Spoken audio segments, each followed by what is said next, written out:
Hey, how's it going? It's been a while. I hope you've had a good time. I didn't have such a good time. I spent 9.5 weeks in prison here in Ukraine.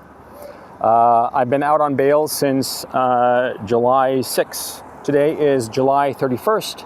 And to prove the time, I just checked on my subscription. Defense Politics Asia, which is a pretty good channel, just put out a video called Niger on the Brink of Regional War. That should prove the time that I'm recording this video. Now, at the same time that I'm posting this video, I'm posting a long thread on my Twitter account. My Twitter account is Gonzalo Lira 1968. Gonzalo Lira 1968, one word altogether.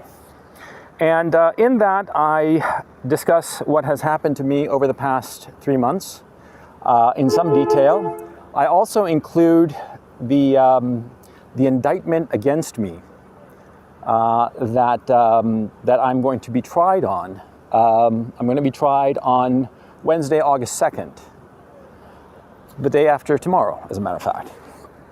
I posted both the original Ukraine language version and the translation. The translation was by the court-appointed translator, so I have no idea if it's accurate or not. Those of you who speak Ukraine will be able to give a better sense as to whether that translation is accurate, but that's besides the point. I put up the entire indictment in both the original and the translation so that you can see exactly what I was charged with and imprisoned for.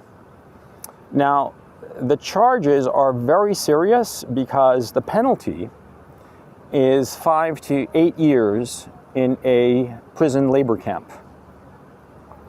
I'm 55 years old, and some of you may know I have a fairly serious heart condition. I'm not going to survive 5 to 8 years. And I've already been told by people who would know that I will be found guilty. And because of circumstances, it would be convenient for me to serve out that sentence, for me to basically disappear. Disappear in a prison labor camp and, potentially die there, either naturally or unnaturally, as the case may be. Now, in the tweet thread, I go into more or less what happened. I composed that tweet thread last night. It took me 2 hours to do it because there was a lot of information and, keeping it to 25 tweets, it's tough. But anyway, the upshot is that I was accused of being a pro-Russian propagandist, basically, cut through the legalese, it was basically that. I was also accused of denying the Russian invasion, which is laughable. I mean, I've always said that the Russians invaded. It's self-evident, I never denied that fact.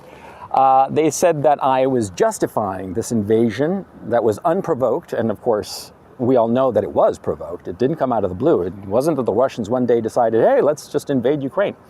No, it was provoked, and I gave a very detailed explanation as to why it was provoked in a video that really chapped the ass of the prosecutor's office, apparently.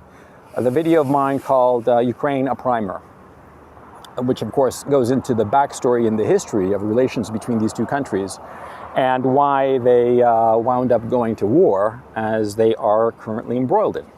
So anyway, the point is I'm going to be found guilty.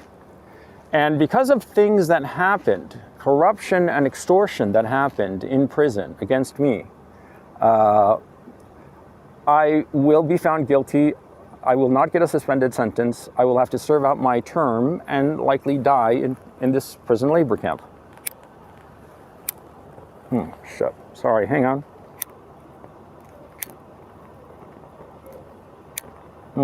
Sorry about that. I don't have 3 hands. Anyway, so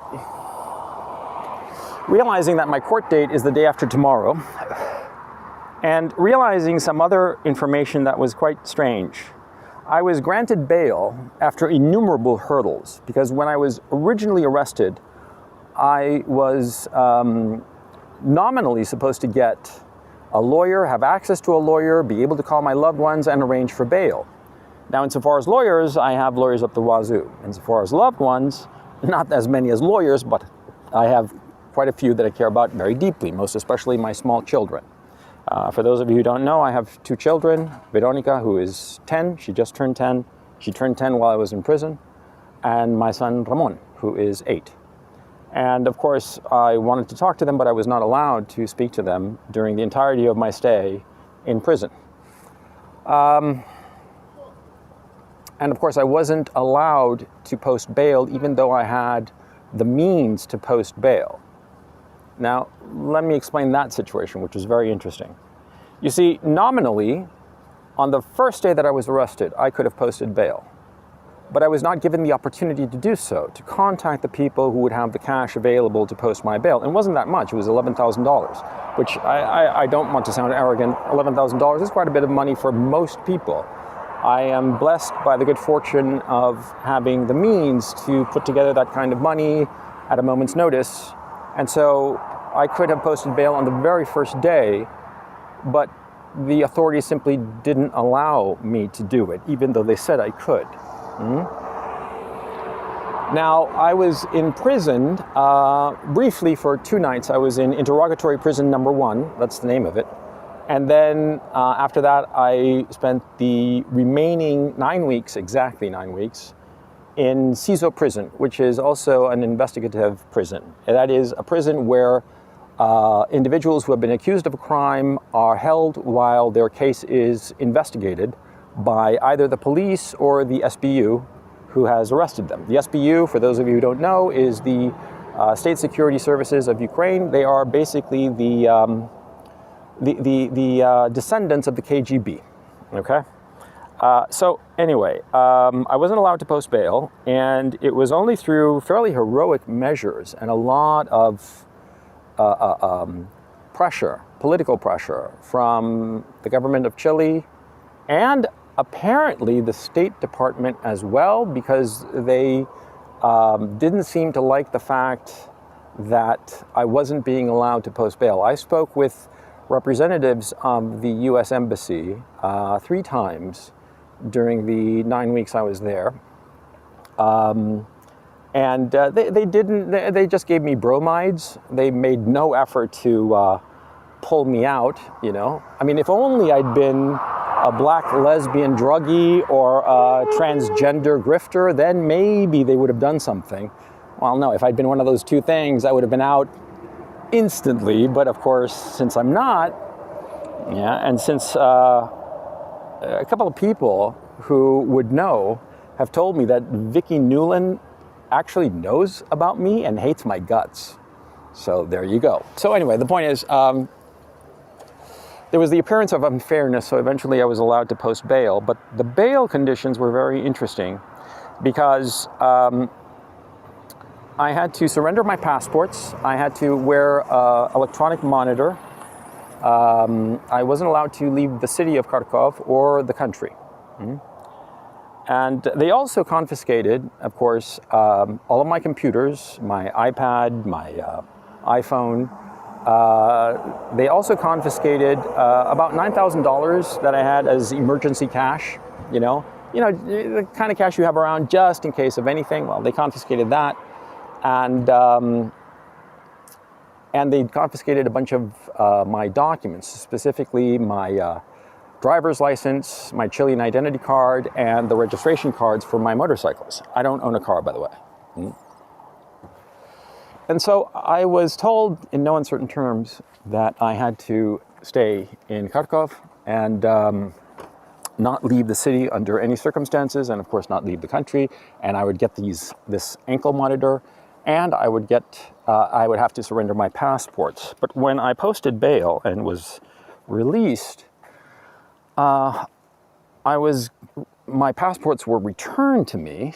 I didn't get any kind of ankle monitor. And a few days later, I went to the SBU offices of the investigator who had investigated my case. And he returned my driver's license, my Chilean ID card, and my registration documents for my motorcycles. As you can see, there's my bike. I don't know if you can see it properly. There you go. And so this was very interesting to me. Now, last year, I was detained by the SBU, also for videos that were very critical of what was going on. And they investigated me because they thought, curiously enough, that I was some sort of Russian agent. Okay, of course, I'm not a Russian agent, you know. And I'm just a regular guy living in Ukraine who saw what was happening, was horrified by this war, and thought that the only solution was to sue for peace because it's inevitable. Because if, you know, if a man such as myself, 55 years old, 83 kilos, not in the best of shape, gets in the ring with Mike Tyson in his prime, I mean, we know how it's going to end, right? Yeah, that was pretty much the situation insofar as the Ukraine and Russian conflict is concerned.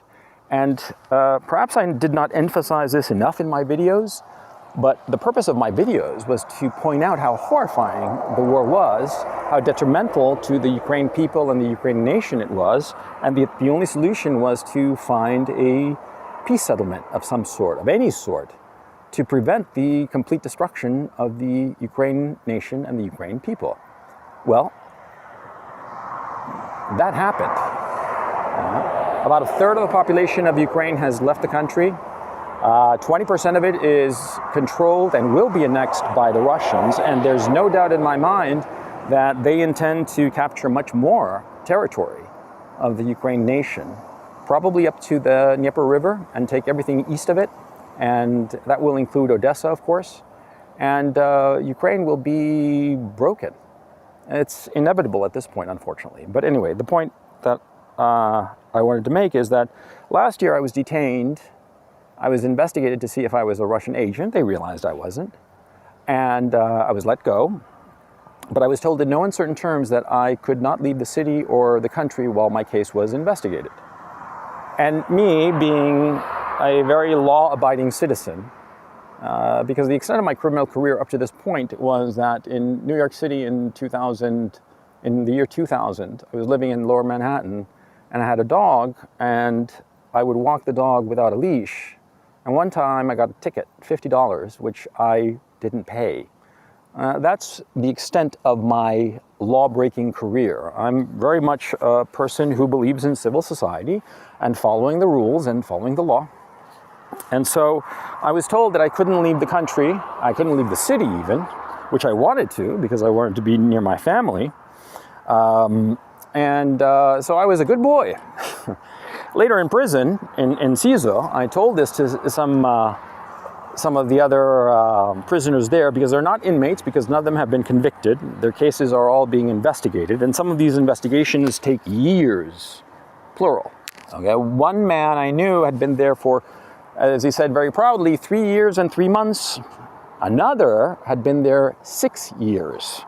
Because what they do is that they arrest you and charge you, and they start their investigation, and they'll get around to the investigation when they get around to it. So a lot of times people just sit there forever. And that's basically the justice system in Ukraine. So anyway, the point is that my case was expedited. Prisoners couldn't believe that my case was investigated in a month, exactly a month. By the 31st of May, they had completed their investigation of me being this evil Russian propagandist, and the indictment was drawn up, which, as I said, you can read on Twitter, and the thread that I posted at the same time that I'm posting this video. And where was I? I lost my train of thought. Yeah, when I was in prison, and I told the other prisoners how I'd been detained in April of 22, and told in no uncertain terms not to leave the country, the prisoners laughed, and they said, "You idiot. They were leaving the door open for you to leave. They wanted you to leave, you know, less hassle for them." And me, of course, you know, retrospectively, it's obvious, but at the time, I said, no, I can't do anything. They're telling me to stay, so I must stay, you know, like an idiot. That's simple as that. So anyway, insofar as my current, status of being out on bail, and The judge was very clear that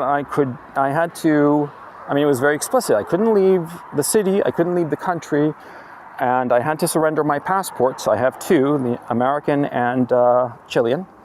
And of course, they also confiscated these documents for my transportation. And yet, when I was released on bail, they gave me all the stuff back. They didn't put the electronic monitor, and they allowed me to keep my passports. And what's more,